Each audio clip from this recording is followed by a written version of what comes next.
Hi, welcome to Grammar with Miss Rose, Appositive phrases. I just told my advisory that they needed to be quiet. Dang it! Really? Okay, take 2. Grammar with Miss Rose, Appositive phrases. Yay! No fire drill this time. So, in order to talk about appositive phrases, we probably need to review the difference between a phrase and a clause. So this is pretty important. I've been hammering home on it a couple times each of these grammar videos, because if you don't know the difference, you aren't able to recognize these pieces and parts of sentences. So a phrase has a subject or a verb, but not both, and a clause must have both. So once again, examples such as a phrase might be the blue bunny, and a clause might be the blue bunny hopped. The addition of that verb, right, must have both. So there are a bunch of different types of phrases, and that's what we're really working on in this grammar lesson. Is we've learned one already. The first one that we learned was prepositional phrases. That was last, ew, that's really ugly. Let's make it go away. That was last grammar video. So if you remember, for prepositional phrases, we learned that prepositions discuss time, the time something's done, around noon, or place, behind the school, or how something is done. So when I can't think of a good example for that right now, but you can always check your other grammar video. And most importantly, to remember, you do have a chart of common prepositions on that other grammar video, which are helpful because if you can learn to recognize those trigger words, those prepositions, you will often find the prepositional phrases. Most importantly, though, all that these things do, all these types of phrases and phrases in general do, is add more information to a sentence.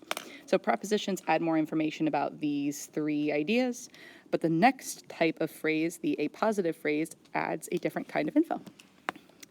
Appositive phrases.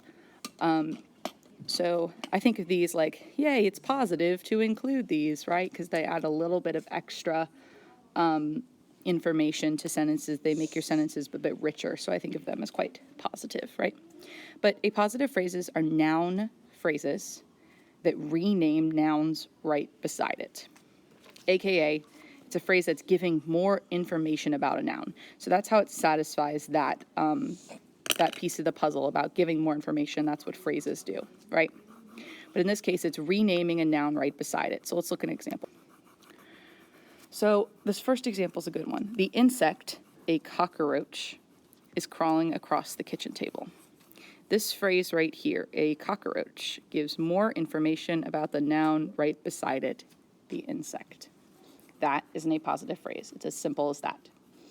So these can be long, long or short words and phrases. So every time you'll see this is the same sentence, but I just keep making my appositive phrase longer. So at first it's the insect, a cockroach, is crawling across the kitchen table. Then the insect, a large cockroach, is crawling across the kitchen table. But it could also be the insect, a large cockroach with hairy legs. Or the insect, a large, hairy-legged cockroach that has spied my bowl of oatmeal, is crawling across the kitchen table. Each of these pieces is a long or short phrase that is adding to and defining further the noun right before it, or insect. It's not just any insect, it is a cockroach. Notice that if you take the appositive out completely, the sentence still works. The insect is crawling across the kitchen table. In fact, if I do it in all of these, the insect is crawling across the kitchen table. The insect is crawling across the kitchen table. The insect is crawling across the kitchen table. The sentence is exactly the same. The appositives are extra information to the point where not only can they be removed, but you can change them and it doesn't affect the sentence. It's just further info. Appositives can also be at the beginning, middle, or end of sentences. So if you think back to our last example about the cockroach, that was in the middle, right? Just like this guy right here is in the middle. Robbie, a hot-tempered tennis player, charged the umpire and tried to crack the poor man's skull with a racket. Oy vey. Oy vey. Robbie learned some coping mechanisms, such as counting to 10, or, I don't know, deep breathing. But equally, we could put this phrase at the center or at the beginning, and it doesn't change the meaning. So it would be a hot-tempered tennis player, Robbie, charged the umpire and tried to crack the poor man's skull with a racket. We can also put it at the end, but it changes the way we have to place the sentence. Upset by the bad call, the crowd cheered Robbie, a hot-tempered tennis player who charged the umpire and tried to crack the poor man's skull with a racket. To be fair, I don't even know if there is an umpire in tennis. There is. Oh, Teddy says there is, so apparently that's real and this sentence actually works. They sit in that It goes really to big show you chair. that I didn't just make it up. But most importantly, regardless of where you put it, beginning, middle, or end, we've got to notice this small thing right here. What's that called, kids? That's right, a comma. Yay. That's so smart. So notice in all examples, commas separate the appositive from the rest of the sentence. So if it's in the beginning, that comma separates it from the rest of the sentence. It comes at the end of the phrase. Are you just watching me or do you have a question? I'm watching you. Oh, sorry, children. Anyway, if it's in the middle, it is separated by 2 commas, separating the phrase from the rest of the sentence. And the same thing with the end, it is separated on the side where it touches the rest of the sentence. So when I say the commas act sort of as like sentence separators, this is the moment. Whether it's because it only needs 1 to separate because it's at the beginning or the end, or if it needs 2 to separate because it's in the middle. So here are some more examples just to show you, just to do really quickly. So this one says, during the dinner conversation, Clifford, the messiest eater at the table, spewed mashed potatoes like an erupting volcano. First of all, that's gross. Secondly, don't get confused. Yeah, there are 2 commas here, but Clifford is spewing mashed potatoes. He is, if we remove this, the sentence says, during the dinner conversation, the messiest eater at the table spewed mashed potatoes like an erupting volcano. Oh, wait. That actually does still work. Gosh, that's obnoxious when things don't go your way and you're like recording a live video. Technically, despite everything I just said, during the dinner conversation is one type of phrase. You learned about it previously. Can you remember? Oh, yeah, that's right. Person who waited for me to write the word. It's called a prepositional phrase. So if we take that out, we have Clifford, the messiest eater at the table. Bingo, bango, a positive phrase, AP. Spewed mashed potatoes like an erupting volcano. My 486 computer, a modern-day dinosaur, referencing the computer, chews floppy disks as noisily as my brother does peanut brittle. Jeanette, this is an awful word. I hate Jeanette because people call me Jeanette, so we're just going to go with Jenna. Jenna's, I know, it's really sad, Teddy. Jenna's bedroom desk, the biggest disaster area in the house, true life, is a collection of overdue library books, dirty plates, computer components, old mail, cat hair, and empty potato chip bags. Yeah, maybe. Don't judge me, Sasha. Reliable.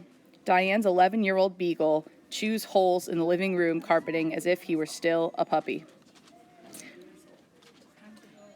For this one, Reliable seems to be the name of the beagle. Would you guys agree in that Diane's 11-year-old beagle is actually modifying reliable? Let's go with yes. So here's a quick review about everything you really actually need to know about appositive phrases. More information about the noun that's right next to it. They're a type of phrase, so it has to have a subject or verb, but not both. They can be long or short collections of words. They can be anywhere, oh God, one word, Miss Rose, in the sentence. And they must have surrounding commas, aka separating them from the rest of the sentence. Here is a good quiz to see if you can do this. So the first 5 have commas in them, so they're really easy to spot. The second 5 don't have the commas, but can you still find the appositive phrases? I will now sing the Jeopardy theme song while you attempt to figure this out. Do do do do do do do do do do do do do do do do do. Advisory is over. I should really go to class.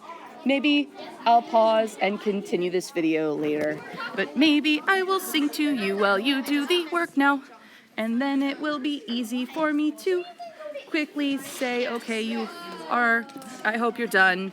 I'm messing up the words of the song.